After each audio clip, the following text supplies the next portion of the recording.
ಬೀದರ್ ಬಳಿಕ ದಕ್ಷಿಣ ಕನ್ನಡದಲ್ಲೂ ಬ್ಯಾಂಕ್ ಲೂಟಿ. 12 ಕೋಟಿ ಲೂಟಿ ಮಾಡಿ ಡಕಾಯಿತರು ಪರಾರಿ. ಬೀದರ್ನ ಬ್ಯಾಂಕ್ ದರೋಡೆ ಇಡೀ ರಾಜ್ಯವನ್ನೇ ಬೆಚ್ಚಿ ಬೀಳಿಸಿದೆ. ಫೈರಿಂಗ್ ಮಾಡಿ 93 ಲಕ್ಷ ರೂಪಾಯಿ ದೋಚಿ ಖದೀಮರು ಪರಾರಿಯಾಗಿದ್ದು, ದುಷ್ಕರ್ಮಿಗಳಿಗಾಗಿ ಪೊಲೀಸರು ಶೋಧ ನಡೆಸುತ್ತಿದ್ದಾರೆ. ಇಂತಹ ಹೊತ್ತಲ್ಲೇ ದಕ್ಷಿಣ ಕನ್ನಡದಲ್ಲೂ ಬ್ಯಾಂಕ್ ದರೋಡೆ ನಡೆದಿದ್ದು, ಕರಾವಳಿ ಮಂದಿ ಶಾಕ್ಗೆ ಒಳಗಾಗಿದ್ದಾರೆ.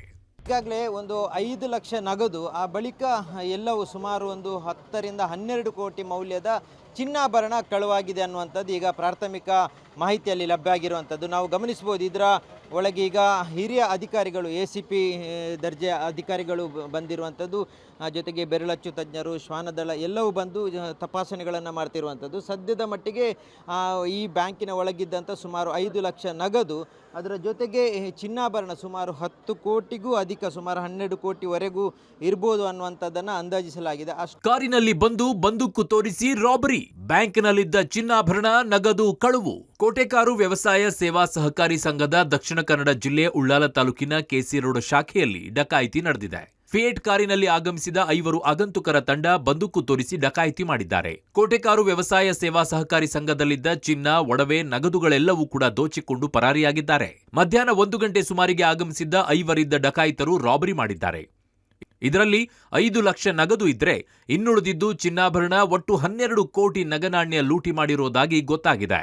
ಕೋಟೆಕಾರು ವ್ಯವಸಾಯ ಸಹಕಾರಿ ಬ್ಯಾಂಕಿನ KC ರೋಡ್ ಶಾಖಾ ಕಚೇರಿಯಲ್ಲಿ ಇವತ್ತು ಬಹಳ ದೊಡ್ಡ ಮಟ್ಟದ ಡಕಾಯಿತಿ ನಡೆದಿರುವಂಥದ್ದು. 5 ಮಂದಿ ಫಿಯೇಟ್ ಕಾರ್ನಲ್ಲಿ ಆಗಮಿಸಿರುವಂಥ ಡಕಾಯಿತರು ಏಕಾಏಕಿಯಾಗಿ ಈ ಒಂದು ಬ್ಯಾಂಕಿನ ಕಚೇರಿ ಒಳಗೆ ನುಗ್ಗಿ ಬ್ಯಾಂಕಿನಲ್ಲಿದ್ದಂಥ 5 ಲಕ್ಷ ನಗದು ಸೇರಿ ಸುಮಾರು 10 ರಿಂದ 12 ಕೋಟಿ ಮೌಲ್ಯದ ಚಿನ್ನಾಭರಣವನ್ನು ಬ್ಯಾಗ್ಗಳಲ್ಲಿ ತುಂಬಿಸಿಕೊಂಡು ಪರಾರಿಯಾಗಿದ್ದಾರೆ. ಇಂಥ ಒಂದು ದೊಡ್ಡ ಮಟ್ಟದ ಒಂದು ಡಕಾಯಿತಿ ಈ ಭಾಗದಲ್ಲಿ ಇವತ್ತು ನಡೆದಿರುವಂಥದ್ದು. ಸಿಎಂ ಮಂಗಳೂರಿನಲ್ಲಿ ಇರುವಾಗಲೇ ದರೋಡೆ, ಬ್ಯಾಂಕ್ ಲೂಟಿ ಮಾಡಿ ಮಂಗಳೂರು ಕಡೆ ಪರಾರಿ.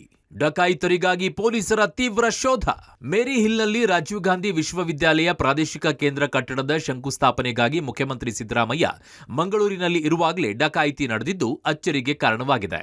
ಮುಖ್ಯಮಂತ್ರಿಗಳ ಕಾರ್ಯಕ್ರಮಕ್ಕೆ ಹೆಚ್ಚಿನ ಭದ್ರತೆ ಇರುವುದನ್ನು ತಿಳಿದೇ ಪಕ್ಕಾ ಪ್ಲಾನ್ ಮಾಡಿಕೊಂಡು ದಾಳಿ ಮಾಡಿದ್ದಾರೆ. ಅಲ್ಲದೆ ಬ್ಯಾಂಕ್ ಪಕ್ಕದಲ್ಲೇ ಮಸೀದಿ ಇದೆ. ಮಧ್ಯಾಹ್ನ 1 ಗಂಟೆಗೆ ಸ್ಥಳೀಯರು ಪ್ರಾರ್ಥನೆಗೆ ಮಸೀದಿಗೆ ಹೋಗಿದ್ರು. ಈ ವೇಳೆಯನ್ನೇ ಟಾರ್ಗೆಟ್ ಮಾಡಿರೋ ದುಷ್ಕರ್ಮಿಗಳು ಉಳ್ಳಾಲ ತಾಲೂಕಿನ KC ರೋಡ್ ಶಾಖೆಯಲ್ಲಿ ಡಕಾಯಿತಿಯನ್ನ ಮಾಡಿ ಮಂಗಳೂರು ಕಡೆಗೆ ಪರಾರಿಯಾಗಿದ್ದಾರೆ. ಸ್ಥಳಕ್ಕೆ ದೌಡಾಯಿಸಿದ ಪೊಲೀಸರ ತಂಡ ಪರಿಶೀಲನೆ ನಡೆಸಿದ್ದಾರೆ. ಪರಾರಿಯಾಗಿರೋ ದರೋಡೆಕೋರರಿಗಾಗಿ ಶೋಧವನ್ನ ನಡೆಸ್ತಾ ಇದ್ದಾರೆ. 1 ಗಂಟೆವರೆಗೆ ಯಾವುದು ಗೊತ್ತಿಲ್ಲ. ಇದು ನಿಜವಾಗಿ ಆಗಿದೆ, ಒಂದು ಕಾಲಾಗಿದೆ. ನಮ್ಮ ಅವರ ಬ್ಯಾಂಕಿನವರ ಇದುಂಟು ಸ್ಪೀಕರ್ ಹೇಗೆ ಹೋಗುದು ಸರ್?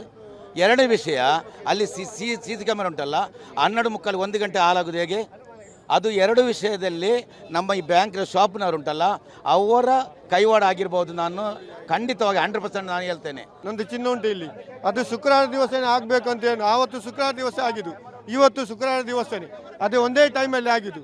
ಅದೇಕೆ ಆಗುದು ಹಾಗೆ? ಗಾಡಿ ಇಲ್ಲ, ಏನೂ ಇಲ್ಲ. ನಮ್ದು ಚಿನ್ನ ಉಂಟು, ಅವರದ್ದು ಚಿನ್ನ ಉಂಟು.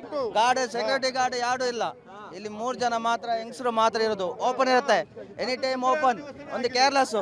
ನಾವೇನೋ ಕಷ್ಟದಲ್ಲಿ ನಾವು ಬಂಗಾರ ಇಡ್ತೀವಿ, ಹೋಗ್ತೀವಿ, ಇವರ ಸೇಫ್ಟಿಯಲ್ಲಿ ಇರ್ತದೆ ಅಂತ. ಇಲ್ಲಿ ನೋಡಿದ್ರೆ ಈ ತರ ಆಗತ್ತೆ. ಗಾಡಿ ಇಲ್ಲ, ಯಾರಿಲ್ಲ. ಇದೇ ಪ್ರಾಬ್ಲಮ್ ಈಗಾಗಿದ್ದು. ಕರ್ನಾಟಕದಲ್ಲಿ 3 ದಿನಗಳಲ್ಲಿ 3 ದರೋಡೆ. ರಾಜ್ಯದಲ್ಲಿ ಹಾಳಾಯ್ತಾ ಕಾನೂನು ಸುವ್ಯವಸ್ಥೆ? ರಾಜ್ಯ ಸರ್ಕಾರದ ವಿರುದ್ಧ BY ವಿಜಯೇಂದ್ರ ಆಕ್ರೋಶ.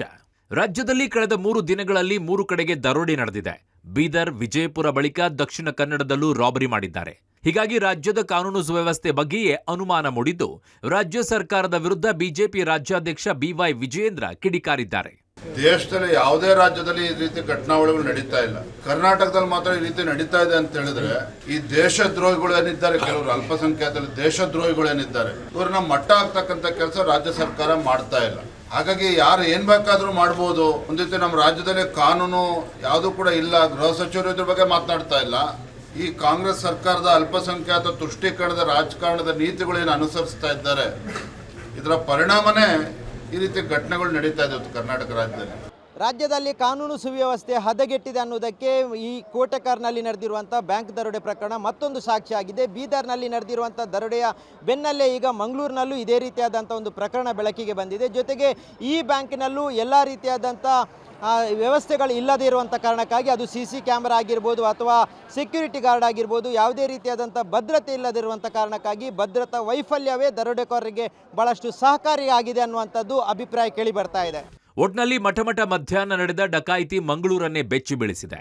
ಆದರೆ ಕೋಟೆಕಾರು ವ್ಯವಸಾಯ ಸೇವಾ ಸಹಕಾರಿ ಸಂಘದಲ್ಲಿ ಯಾವುದೇ ಭದ್ರತೆ ಇಲ್ಲ ಅನ್ನೋ ಆರೋಪವೂ ಕೇಳಿಬಂದಿದೆ. ಈ ಹಿಂದೆ ಕೋಟೆಕಾರು ವ್ಯವಸಾಯ ಸೇವಾ ಸಹಕಾರಿ ಸಂಘದ ಮತ್ತೊಂದು ಬ್ರಾಂಚ್ನಲ್ಲೂ ಕೂಡ ದರೋಡೆ ನಡೆದಿತ್ತಂತೆ. ಇಷ್ಟಾದರೂ ಸೂಕ್ತ ಭದ್ರತೆಯನ್ನ ಕೈಗೊಳ್ಳದಿರೋದು ವಿಪರ್ಯಾಸವೇ ಸರಿ. Bureau report, public TV.